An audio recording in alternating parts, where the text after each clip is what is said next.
Lumpy जो रोग आसा तो गाय म्हणजे वासरांक गायक येयल्लो आसा.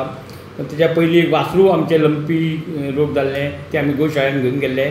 आनी ह्या 2 दिसां पयलीं एक बैलाक लंपी रोग जाल्लो. बैल मुस्लीम वाडाचो इंडस्ट्रियल इस्टेटीन भोंवा. तेका मागीर एका मनशान आमकां फोन केल्लो म्हणून मागीर आमी तेका गोशाळेन धाडलो. गोशाळेचे मनीस घेवन गेले तेका 2 वरां भितर.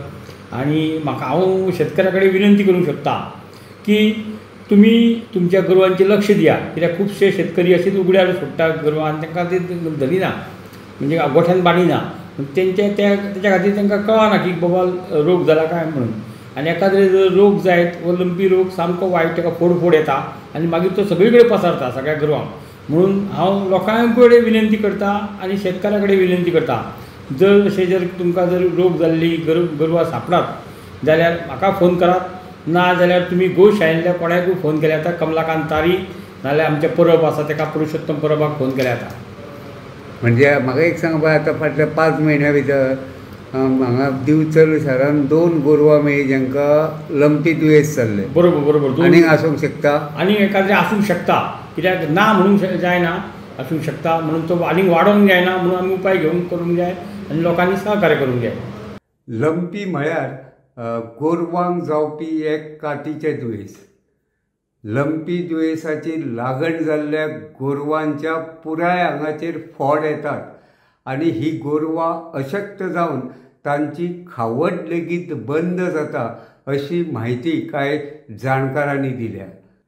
आतां दिवचल शारांत लंपी दुयेंस जाल्लो आनीक एक पाडो मेळिल्लो आसा.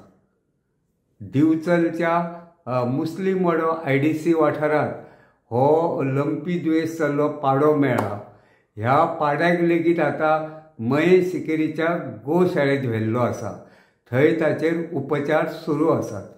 मजगती लंपी दुयेंस जाल्ल्याची लक्षणां दिसपी जर गोरवां नदरेक पडत जाल्यार तांच्यांनी महेश सिकेरीच्या गोशाळे कडेन ना जाल्यार दिवचल पालिके कडेन संपर्क करचो असो उलो दिवचलचे नगराध्यक्ष विजय कुमार नाटेकर हांणी केला.